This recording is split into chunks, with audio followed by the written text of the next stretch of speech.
All right. Welcome to Relationship Alchemy Live.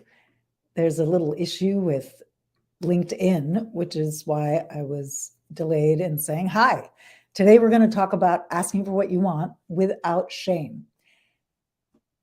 And before we get into that, first, please drop a hashtag live down below if you are here live. And if you're watching the replay, give me a hashtag replay. I love to know who's here with me and who sees this later. So let me know, because that would be really fun. And if you're interested in receiving the show notes after the show, drop a notes down below and I will make sure you get those. One more thing for you to do is I have a fantastic assessment, relationship alchemy assessment. Just so you know, Instagram, I'm over here looking at my other camera. So it's nice to see you who joined. I can't see your exact name, but welcome. So my assessment is for both partnered. I have one for partnered people, one for single people, and it really helps you get a clear snapshot in about 4 or 5 minutes of what's working well in your relationships and what, hey, Angelique, good to see you, and what could use some more attention. So to receive the link to the assessment, go ahead and drop partnered or single down below, and you will get that link after the show. Coming back to the title. Today, we are talking about asking for what you want without shame. And I'm Marie Elizabeth Molly. If we have not met before, I'm Marie Elizabeth Molly, and I call myself a relationship alchemist, which means that I help people work through the barriers to love that currently have their relationships not be all that and not be as loving and connected as they desire. And I teach them how to invite and receive more love and connection by teaching communication skills, by working with your self-talk, by balancing how work and love play together in your life, by having permission for your own desire, which is where we come into today's video, which is about asking for what you want without shame. Because the first thing to asking for what you want is even knowing what you want, which not everybody knows, because it can be hard to feel and there can be a lot of barriers in the way. So when it comes to relationships, many people start to get tongue-tied and shut down when it comes to asking for what they want.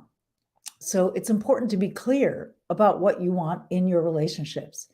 If you don't ask, you definitely are not likely to get it, at least not get it exactly how you want it. You might get some approximation of what it is you want, but you're going to get much closer to what you actually want if you begin to ask for it. And if you're expecting people to read your mind, it's kind of unfair to them. And it's unfair to you because you don't get what you want. And then they feel like they're losing all the time with you because it's hard to read minds. How are you at it? How's that gone for you, really? So today I'm going to share 3 things to think about and tips as well to ask for what you want more readily and with less shame, and ideally without shame at all. So I'm going to pull the title here off and go to the comments. I would love for you to drop comments saying you're live or watching the replay as well.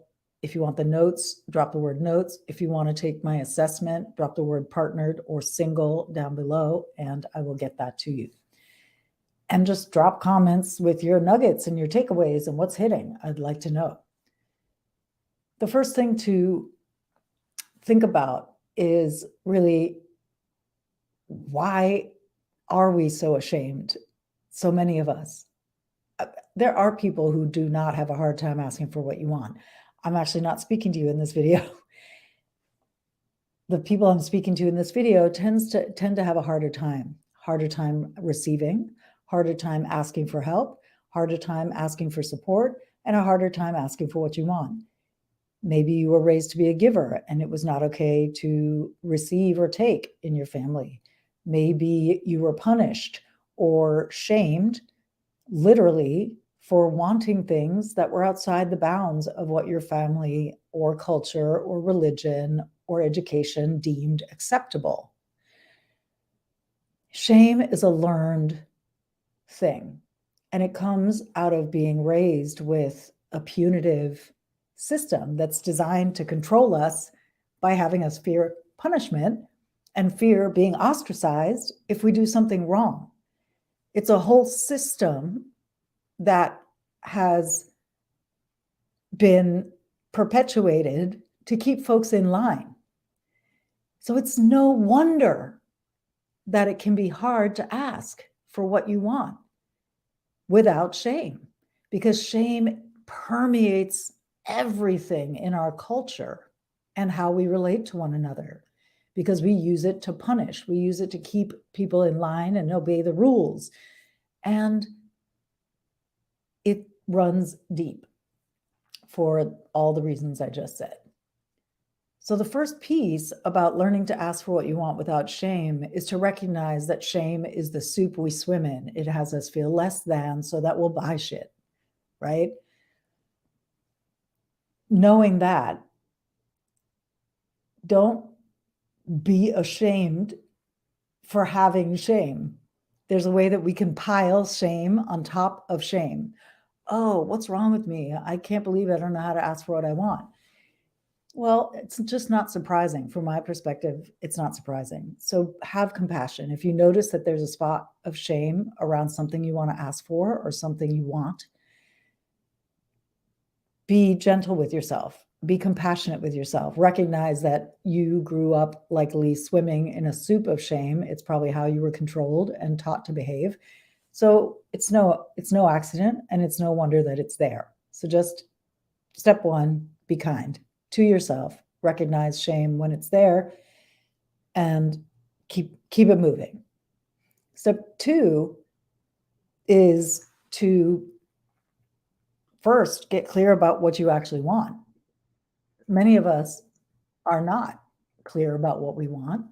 Many of us are basing what we want on what we think others might want to give us. We're already jockeying for approval or acceptance around our desires. So we already start to shrink them and dim our light to be acceptable. So step two, after you recognize that shame is the soup we swim in, of course there's shame, move on. Step two is, what do you really want? Do you even know exactly how you like your cup of tea prepared? How many minutes it's steeped? With what temperature water? Sure, you might know which flavor of tea you like, but how deep do you know your own preferences? How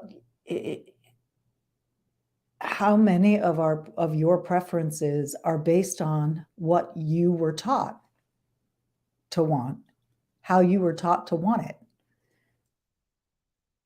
by your family? How many of those preferences that you picked up from your culture, from religion, education, society, have you interrogated? Do you even know which desires are yours and which were fed to you as desires you should have?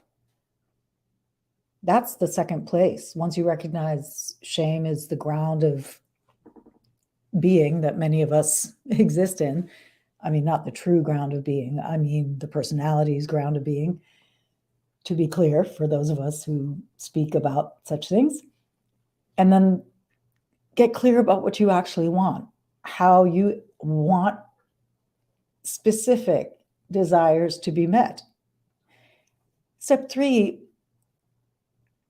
is to consider, so far, how is this landing so far? Hi, Nikki, it's good to see you.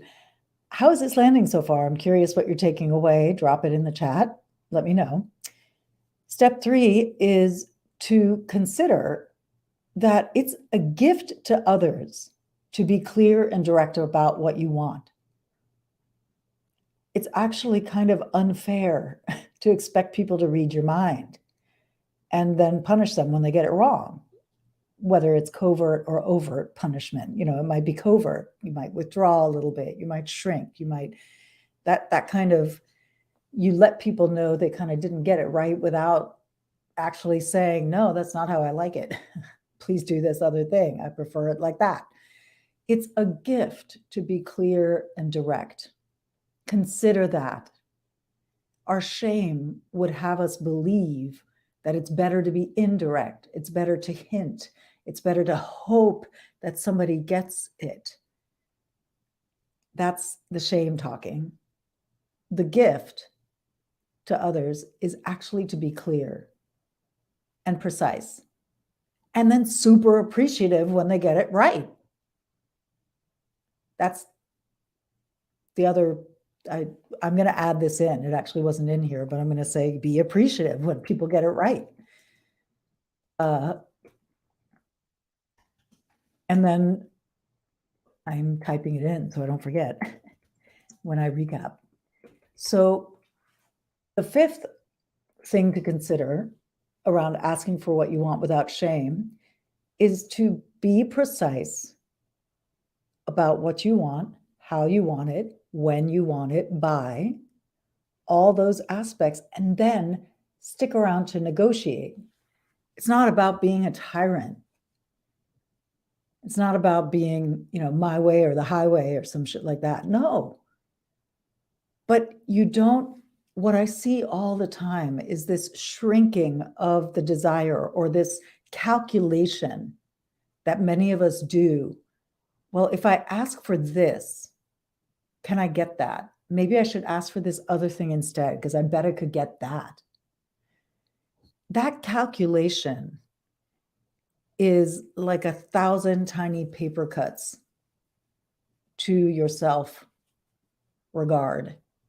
to your self-love, to your self-care. So don't do that. Ask for it all, exactly how you want it, and stick around to negotiate. Because clearly there are other people that might want something different, or that might not have the capacity to give it to you just like that in that moment. That is how you create real intimacy with others, is being willing to reveal yourself, what you actually want, and receive and listen to what they want. Listen for where there's points of connection and similarity in what you both want. If this is a conversation with one other person, listen for points of similarity and connection where you're on the same team. And I mean, you're ideally always on the same team, but where you're on board for the same thing. And then listen for points of difference and explore those points of difference together as a team, negotiating a workable solution. This applies to really simple things like, as I've said already on this training, how you like your tea made. Precisely, I want this much, if you like milk in it, this much milk, this much sugar, this temperature of water, steeped for this long. Please set a timer. I think there's such a fear of being high maintenance, which is such a stupid, don't get me started on high maintenance, but it's a term I think that's levied at people to, again, just like shame, to keep them in line, to keep them mediocre, and to keep us vaguely dissatisfied all the time. If you're asking for exactly what you want and you're sticking around to negotiate, which means you consider the other person's wants and needs too, you don't just railroad over people, then that's not high maintenance. Being precise is a gift to others, because then they know how to get it right with you. They know how to win with you. And when you're appreciative in step 4 of when they get it right, then it feels good. They're going to want to get it right again. Welcome. It's good to see you. I'm talking to this camera because I'm also live on Facebook and YouTube. LinkedIn had an error today, so that's dumb. So I'm going to recap now. But before I recap, I just want to say quickly, if you would like to have the link to my free assessment, my relationship alchemy assessment, that I have one for partnered people, one for single people. In 4 or 5 minutes, you get a really clear snapshot of what's working well in your relationships and what could be worked on to be improved. You're invited to drop the word partnered or single below, and I will get the appropriate link to you. Now I'm going to recap. Today, we're talking about asking for what you want without shame. Because when it comes to our relationships, many people find themselves tongue-tied and shrinking their desires to only ask for what they think they can get or what might be accepted or acceptable. And then it's like 1,000 tiny paper cuts to your self-regard. It's important to be clear about what you want in a relationship. If you don't ask for what you want, you're really not likely to get it, because reading your mind is hard. I'm going to talk about 5 steps. The first is to consider that shame is learned based on how we're raised. Most of us have been raised in punitive cultures where punishment and fear of being shamed or fear of being ostracized are used as a way to keep children in line. So it's like the soup we swim in. Of course, there's shame in the system.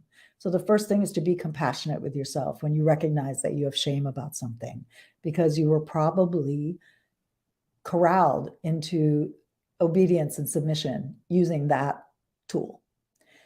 Number 2, get clear about what you want. This is sometimes the hardest step because many of us were fed desires, again, by family, culture, religion, education, the desires that we should have, that are deemed appropriate.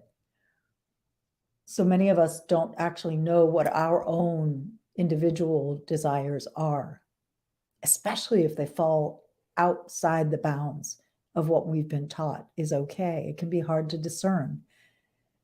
So that's step 2. Step 3, consider that it's a gift to others to be clear about what you want. Asking someone to be a mind reader is hard.